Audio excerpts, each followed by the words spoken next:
O Tanjoubi omedetou gozaimasu. Isto é japonês para parabéns. O Observador faz 12 anos e, em vez de bolo, oferecemos uma visita ao Japão com a Pinto Lopes Viagens. Assine por apenas 39,90€ e habilite-se a ganhar. 12 anos a escrutinar o poder, 12 mil quilómetros para celebrar. Assine hoje em observador.pt. Arigatou.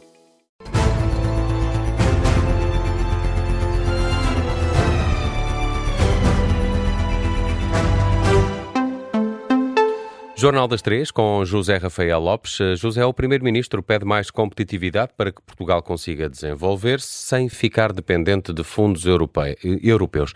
Já vamos escutar essas palavras do Primeiro-Ministro, mas antes dar conta de que a autoestrada A25 está nesta altura cortada ao trânsito no sentido norte-sul, na zona de Albergaria à Velha. O corte deve-se a um acidente entre duas viaturas ligeiras para permitir a aterragem de um helicóptero do INEM, segundo fonte do Comando Subregional de Emergência e Proteção Civil, da região de Aveiro. O alerta para o acidente foi dado pouco antes da 1h15 da tarde.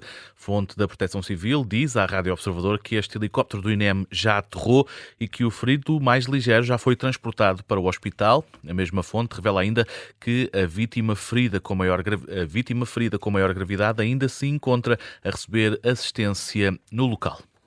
Agora sim vamos escutar Luís Montenegro, que não quer que Portugal fique preso aos fundos europeus. Luís Montenegro sublinha que Portugal tem a obrigação de não desperdiçar oportunidades, mas ressalva que não pode ficar à espera apenas de fundos europeus. Esse não é um cenário que esteja em cima da mesa. Num discurso no Porto, no âmbito da criação da Universidade Técnica do Porto, o Primeiro-Ministro explica que está a ser negociado o orçamento de longo prazo da União Europeia, embora Portugal tenha de estar focado num desenvolvimento independente. Nós estamos a discutir neste momento na União Europeia as diretrizes do próximo quadro financeiro plurianual, para sintetizar, do próximo ciclo de fundos. Nós, Portugal, temos cada vez mais a obrigação de, não desperdiçando e descurando as políticas de coesão, nos colocarmos acima da necessidade de estarmos permanentemente à espera de fundos para podermos desenvolver-nos e para podermos financiar o nosso investimento, mas devemos estar muito focados naquelas que são as transformações e os grandes movimentos que estão a operar-se à nossa volta. Palavras de Luís Montenegro na cerimónia que marca a criação da Universidade Técnica do Porto. O Primeiro-Ministro apenas discursou no evento, não falou aos jornalistas. A dívida pública portuguesa voltou a subir em abril. É a quarta vez seguida, está agora acima dos 287 mil milhões de euros. É um aumento de quase 4 mil milhões face ao mês anterior. Segundo o Banco de Portugal, os dados refletem a crescente procura por certificados de aforro e o aumento dos títulos de dívida, que registaram uma subida de 3 mil milhões e meio de euros. Isto numa altura em que o crédito à habitação também disparou e, ao ritmo mais rápido em 20 anos, teve o maior crescimento anual desde fevereiro de 2023. Os dados são também do Banco de Portugal, dão conta de uma subida que em abril ultrapassou os 10% face ao mês de março. O aumento é de cerca de 1.000 milhões de euros, o que leva o volume total do crédito à habitação para mais de 114 mil milhões. A Carris admite que está a fazer de tudo para sair por cima do processo relacionado com o acidente do elevador da Glória. O acidente do elevador aconteceu em setembro do ano passado. Um descarrilamento matou 16 pessoas, incluindo o guarda-freio, e deixou 2 dezenas de feridos. O elevador deixou de circular e obrigou a uma atenção redobrada a outros equipamentos semelhantes. O presidente do Conselho de Administração da transportadora foi confrontado com as buscas que a PJ realizou à sede da empresa no final da semana passada. O Rui Lopo avisa que não quer comentar nada sobre a investigação, visto que está em segredo de justiça, mas adianta que a Carris está a fazer de tudo para sair por cima de um processo que mancha o nome da empresa. Ainda bem que se está a trabalhar para apurar a realidade daquilo que possa ter acontecido. E só depois, na posse da informação técnica e tudo aquilo que se possa apurar, é que nós comentaremos. Estamos a trabalhar muito para situações complexas, na dinâmica de uma empresa com a complexidade da Carris, possam ser verificadas por toda a gente. E é esse o nosso esforço, é de trabalhar muito para que a Carris saia por cima de um processo que machuca muito uma marca com a identidade como a Carris tem na cidade de Lisboa. A garantia do presidente do Conselho de Administração da Carris, à margem de uma cerimónia de apresentação de 15 novos autocarros elétricos, aqui um registro da agência Lusa. Nas buscas da semana passada, a CNN Portugal adiantou que estão a ser investigados crimes de homicídio por negligência e violação das regras de segurança e que os visados são responsáveis da Carris e da empresa mãe, que estava subcontratada para fazer a manutenção do elevador. O Metro do Porto garante o funcionamento parcial da linha amarela entre Santo Ovídio e o Hospital de São João no dia da greve geral.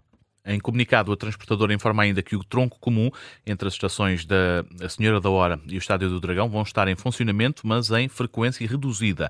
O Metro do Porto avisa que os efeitos da greve já se vão fazer sentir no final do dia de terça-feira, com as últimas partidas em todas as linhas da rede a terem lugar entre as 10 e as 11 da noite. Nas linhas que vão estar a operar na quarta-feira, o dia da greve geral, a frequência de passagem vai ser de 15 minutos entre as 7 da manhã e às 8 da noite. Já em Lisboa, o metro vai estar totalmente parado a partir das 11 da noite de terça-feira, o dia antes da greve. Não está previsto nenhum tipo de serviços no Metropolitano de Lisboa. O Irão suspendeu as negociações de paz com os Estados Unidos devido à ofensiva israelita no Líbano. De acordo com a agência de notícias iraniana Tasnim, as autoridades de Teherão avisam que apenas regressam à mesa das negociações quando as exigências do fim das operações militares de Israel no Líbano e em Gaza forem satisfeitas. O exército do Irão exige ainda a retirada das forças israelitas do Líbano. Nas últimas horas, o exército de Tel Aviv tem tomado o controle de cada vez mais território libanês ao longo da fronteira entre os dois países, com o objetivo de tentar criar uma zona tampão que proteja as comunidades israelitas no norte do país. Israel admite já a possibilidade de atacar os subúrbios de Beirute, algo que já se tinha comprometido a não fazer durante o cessar-fogo entre Estados Unidos e o Irão.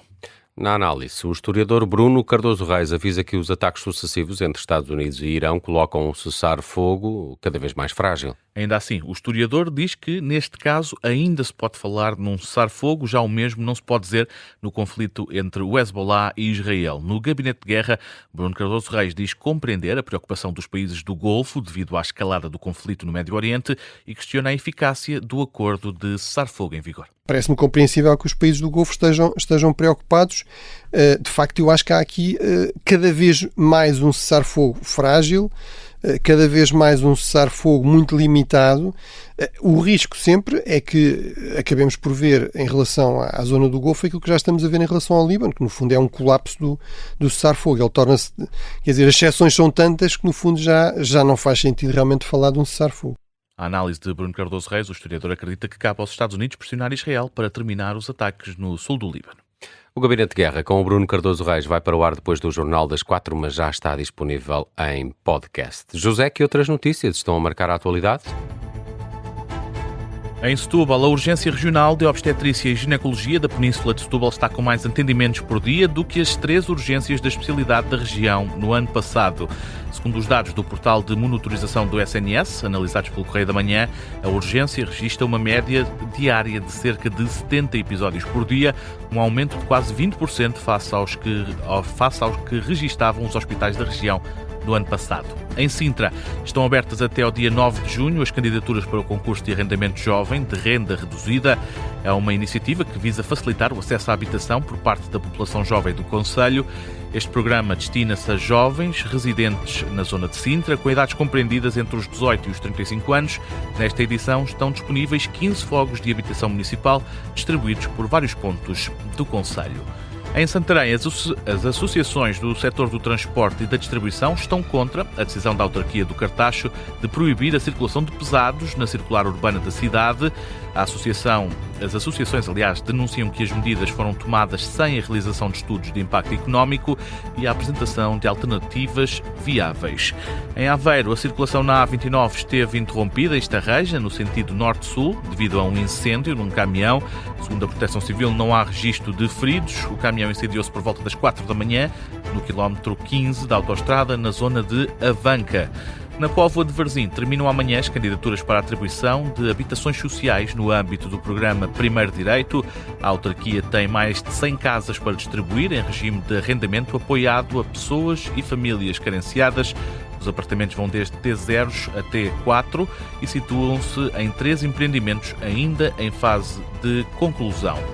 E em Leiria, o Ministério da Administração Interna deu seguimento ao processo da compra do antigo colégio de São Mamede.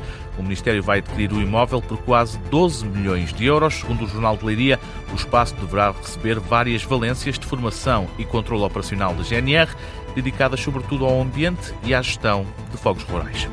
E é com as notícias de âmbito local que fechamos este Jornal das 3.